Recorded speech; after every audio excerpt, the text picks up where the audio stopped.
नमस्कार साथियों, कर्मसु कौशलम यूट्यूब चैनल पर आपका स्वागत है।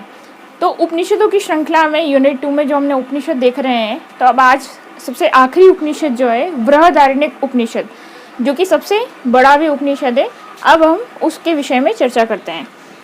तो हमारे सिलेबस के हिसाब से तो काफ़ी छोटा दिया गया है, लेकिन ये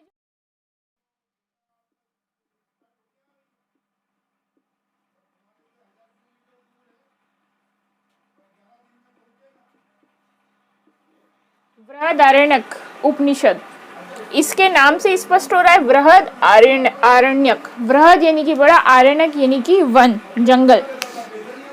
तो बृहदारण्यक का अर्थ जो हुआ,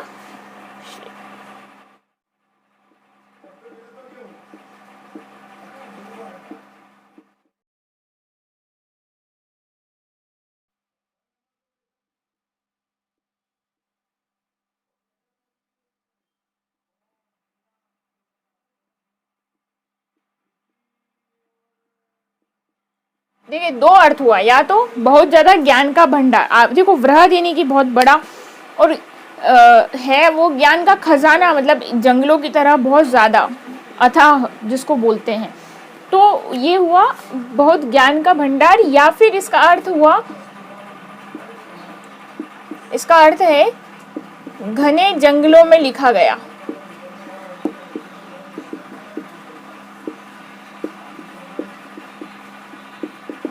ये है बृहदारण्यक का अर्थ। इसका वेद कौन सा है? शुक्ल यजुर्वेद। इसका वेद कौन सा है? शुक्ल यजुर्वेद की काण्वी शाखा के वाजसनेय भाग से ये लिया गया है। इसके बाद में हम देखते हैं, वेद के बाद में ये सबसे बड़ा उपनिषद है। फिर एक चीज और इसमें देखते हैं, बहुत सारे हैं, हमें इसे स्टार लगा के पॉइंट्स बना लेते हैं। इसमें यह जो है वो शतपथ ब्राह्मण का भाग है, ठीक है। इसके अलावा ये काफी बड़ा है, तो ये कुल इसमें 6 अध्याय हैं।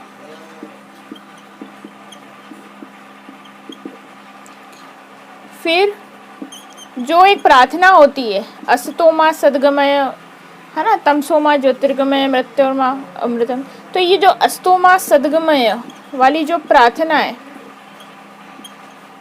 वो इसी उपनिषद से ली गई है।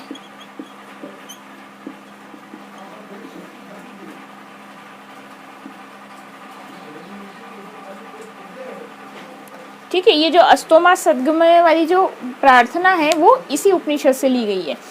इसके बाद में देखते हैं,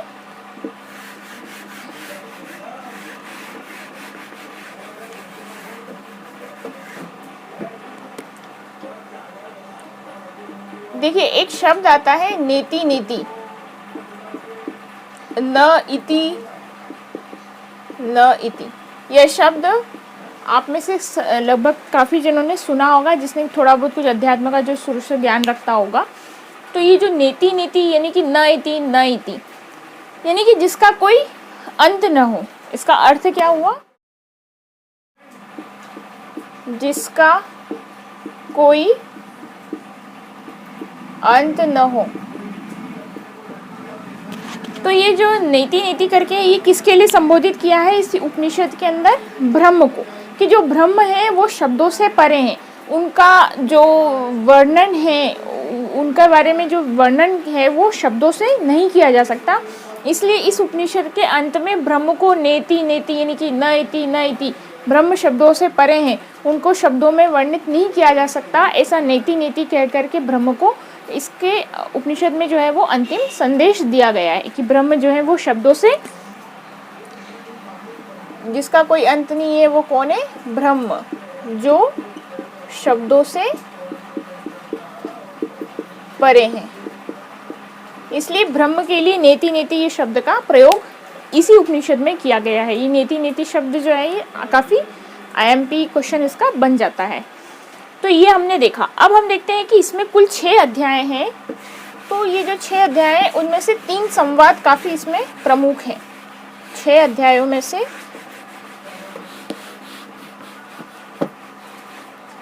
जो है 3 संवाद काफ़ी प्रमुख है।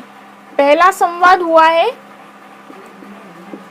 ऋषि याज्ञवल्क्य और उनकी पहली पत्नी माता मैत्री के बीच में। ठीक है, पहला माता मैत्री और याज्ञवल्क्य ऋषि के बीच में हुआ है। दूसरा संवाद भी याज्ञवल्क्य ऋषि और उनकी दूसरी पत्नी माता गार्गी के बीच हुआ है। और जो तीसरा संवाद है वो वही ऋषि याज्ञवल्क्य जी व राजा जनक के बीच हुआ है। तो ये 3 संवाद इन 6 अध्यायों में से काफी प्रमुख है। अब जो हमारा सिलेबस है वो इसी संवाद से पूछा गया है। तो हमारे सिलेबस यानी कि हमारे पाठ्यक्रम के अनुसार हम ऋषि याज्ञवल्क्य और उनकी पहली पत्नी जो माता मैत्री है उनके बीच जो संवाद हुआ है वही हमारे सिलेबस का हिस्सा है। तो हम सिर्फ इसी के बारे में जो है इसी संवाद के बारे में चर्चा करेंगे। तो पहला हमारा प्रश्न आ जाता है, अब आ जाता है सिलेबस, आत्मा और ज्ञान योग की अवधारणा। तो अब हम इसके बारे में देखते हैं, क्योंकि ये जो आत्मा और ज्ञान योग के विषय में जो चर्चा की गई है वो याज्ञवल्क्य ऋषि और माता मैत्री के बीच में ही हुई है। तो अब हम आगे देखते हैं।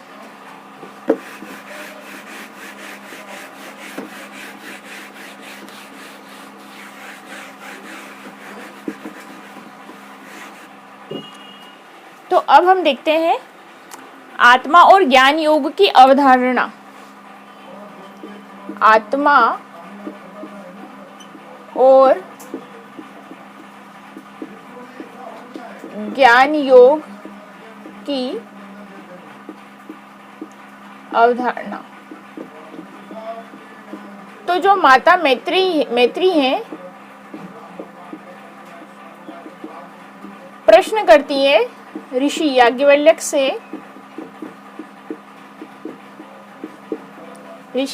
से, वो प्रश्न करती हैं कि ये आत्मा क्या है और इसे कैसे जाना जा सकता है। आत्मा क्या है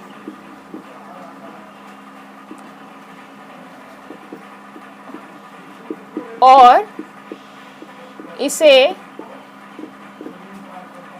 कैसे जाना जा सकता है।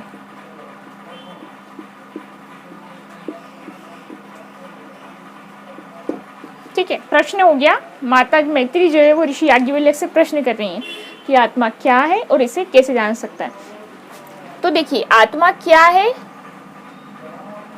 इसके बारे में तो हम काफ़ी चर्चा कर चुके हैं।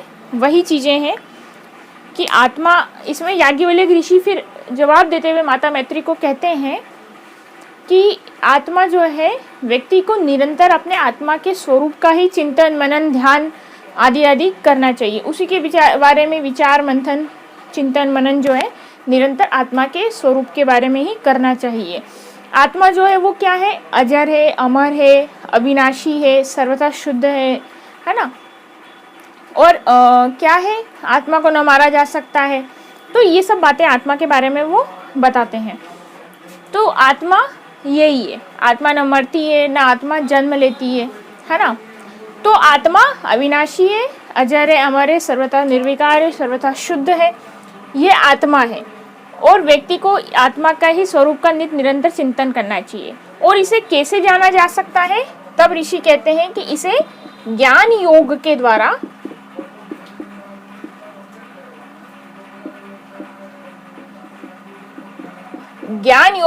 जो है आत्मा को जाना जा सकता है। अब देखते हैं आगे, जो ऋषि हैं याज्ञवल्क्य वो बताते हैं कि व्यक्ति में 3 तरह की ऐषणाएं होती हैं।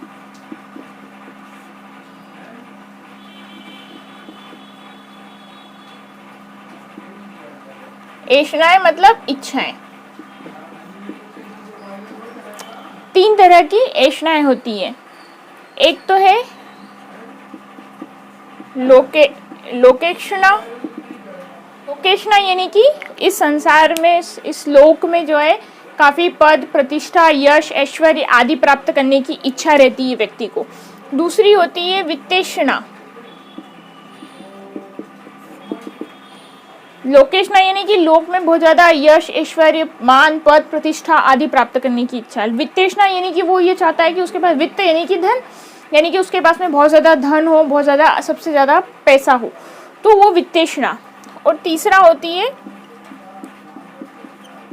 पुत्रेषणा यानी कि पुत्र प्राप्ति की इच्छा। तो याज्ञवल्क्य ऋषि कहते हैं कि व्यक्ति में ये 3 तरह की इच्छाएं होती है, ऐष्णाएं होती है, और जब तक ये ऐष्णाएं रहेगी तब तक वो अपने आत्मा के स्वरूप को नहीं जान सकता है और ना वो ज्ञान योग को समझ पाता है।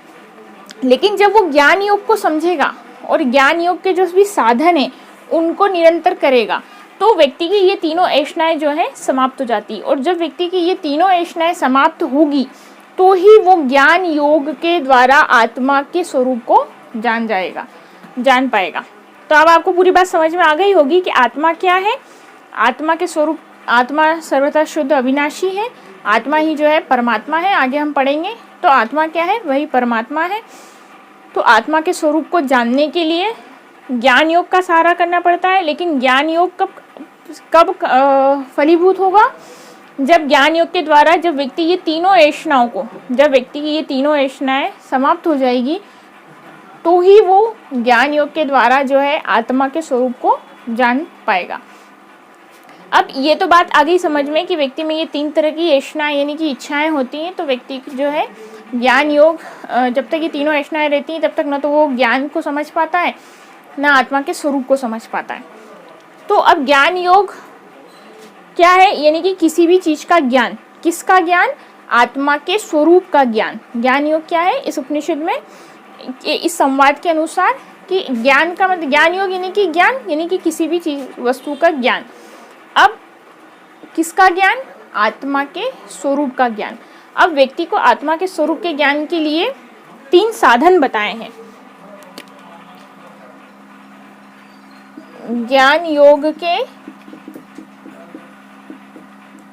3 साधन।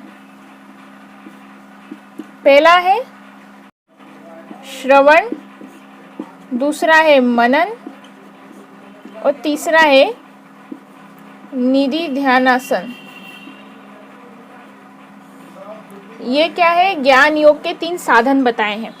श्रवण यानी कि नित्य निरंतर जो है आत्मा के स्वरूप के बारे में ही सुनना। मनन यानी कि नित्य निरंतर आत्मा के स्वरूप का ही चिंतन मनन करना। और निधि ध्यानासन यानी कि आत्मा के स्वरूप का ही ध्यान करना, अनुसरण करना और ऐसा करना कि समाधि में आत्मा के स्वरूप का साक्षात्कार हो जाए। तो आत्मा के स्वरूप के बारे में ही सुनना, उसी के बारे में ही मनन चिंतन करते रहना, उसी का ध्यान लगाना और अंत में समाधि में उसका आत्मा का साक्षात्कार कर लेना। तो ज्ञान योग के द्वारा, ज्ञान योग के इन 3 साधनों से व्यक्ति जो है ज्ञान योग को प्राप्त कर लेता है। और ज्ञान योग के द्वारा ही जब उसको आत्मा के स्वरूप का, फिर उसको आत्मा के स्वरूप का ज्ञान हो जाता है। और जब ये तीनों ऐष्णाएं व्यक्ति की समाप्त होती है तो ही उसका जो है ज्ञान योग जो है, एक तो इच्छाओं को भी त्यागना है, उसके बाद में निरंतर ज्ञान योग के ये जो 3 साधन है इनमें निरंतर आत्मा के स्वरूप का ही ध्यान चिंतन मनन अनुसरण करना है। तब जो है वो व्यक्ति आत्मा को ज्ञान योग के इन साधनों के द्वारा, ज्ञान योग के द्वारा आत्मा को जान पाता है। ये याज्ञवल्क्य ऋषि जो है अपनी पहली पत्नी जो माता मैत्री है उनको इस प्रश्न का ये उत्तर देते हैं। तो सिंपल सी बात है, आत्मा क्या है और इसे कैसे जाना जा सकता है। तो आत्मा अविनाशी है ना, और इसे ज्ञान योग के द्वारा जाना जा सकता है। ये 3 ऐष्णाएं मैंने बताई है, तो इनको ध्यान में रखें, क्योंकि याज्ञवल्क्य ऋषि बताते हैं कि व्यक्ति में केवल 3 प्रकार की ऐष्णाएं होती हैं और ज्ञान योग के ये 3 साधन का यहाँ पे आत्मा के स्वरूप के कनेक्शन से बताया है। अब ये हो गया हमारा आत्मा और ज्ञान योग की अवधारणा। अब है हमारा आत्मा और परमात्मा की एकात्मकता। तो ये सिंपल है, इसमें लिखने जैसा कुछ नहीं है बोर्ड पर। देखिए आत्मा और परमात्मा की एकात्मकता, यानी कि सिंपल से हो रहा है, इसमें समझ में आ रहा है कि आत्मा और परमात्मा एक है, इसको बताना है। तो इसमें जो है सिंपल है कि भगवान जो ऋषि हैं याज्ञवल्क्य वो यही बताते हैं कि आत्मा और परमात्मा यानी कि जो ब्रह्म है वो क्या एक है। आत्मा और परमात्मा में अगर कोई अभेद है, यानी कि आत्मा और परमात्मा को, ब्रह्म को कोई अगर अलग अलग समझता है तो वो अज्ञानी है, वो मूर्ख है, उसको चीज़ों का ज्ञान, वास्तविकता का ज्ञान नहीं है। यानी कि वो प्रकृति और पुरुष में, ज्ञाता और ज्ञेय में, इनमें अभी तक उसको फ़र्क पता नहीं चला। वो इनमें अगर कोई इसमें अभेद देखता है तो कि ये अलग अलग है। जैसे एक उदाहरण देते हैं, जैसे पानी के गिलास में अगर नमक की डाली जाए तो वो उसमें पूरी घुल जाएगी, पूरी उसमें एक रस हो जाएगी। ठीक उसी तरीके से आत्मा और परमात्मा बिल्कुल एक ही हैं, उनको अलग किया ही नहीं जा सकता, उनमें भेद कोई है ही नहीं। तो जब व्यक्ति को इसका ज्ञान हो जाता है कि मैं ही ब्रह्म हूँ और आत्मा हूँ, आत्मा में जो आत्मा है वही जो है वो ब्रह्म है, तो ये जब वो अभेद का ज्ञान हो जाता है तो उसके फिर जो है ज्ञान चक्षु खुल जाते हैं। तो इस प्रकार जो है आत्मा और परमात्मा की एकात्मकता बताइए कि आत्मा और परमात्मा एक ही है, उनमें कोई भेद नहीं है। अगर कोई भेद समझता है तो वो अज्ञानी है, वो मूर्ख है। तो जब व्यक्ति को ये ज्ञान हो जाता है कि मैं ही ब्रह्म हूँ और आत्मा जो है वो मेरी परमात्मा ही है, मतलब एक ही है, सब चीज़ें एक ही है, मैं ही ब्रह्म हूँ, और फिर उसके जीवन में फिर जो बदलाव आता है, मतलब कि वो परमात्मा को फिर प्राप्त कर पाता है। तो इसकी ये डेफिनेशन भी ये गई, आत्मा और परमात्मा, हम बोलते ही हैं आत्मा और परमात्मा का मिलन ही योग है, तो आत्मा और परमात्मा की एकात्मकता ही योग है, आत्मा और परमात्मा की एकात्मकता ही समाधि है। तो यहाँ पे ये हमारा उपनिषद बृहदारण्यक उपनिषद समाप्त होता है। बस इसमें इतना ही है। सामान्य परिचय विशेष है, वो देखें ध्यान से, इस प्रश्न का उत्तर ध्यान से देखें, और आत्मा और परमात्मा को एक बताया है, ये भी इसी में है। मेन जो सामान्य परिचय में काफ़ी सारे स्टार वाले जो मैंने ऑब्जेक्टिव बताए वो काफ़ी परीक्षा उपयोगी दृष्टि से हमारे लिए महत्वपूर्ण है। तो ये उपनिषदों की श्रृंखला हमारी यहाँ समाप्त हुई। अब आगे हम पढ़ेंगे भागवत गीता के बारे में, फिर पढ़ेंगे हम योग वशिष्ठ के बारे में। तो चलिए, अभी हमारे उपनिषद तो समाप्त हुए। तो वीडियो अगर पसंद आया हो तो वीडियो को लाइक करें, कमेंट करें, चैनल को सब्सक्राइब ज़रूर से करें और बेल आइकन को ज़रूर प्रेस करें ताकि वीडियोज़ आपको समय पर मिलती रहे।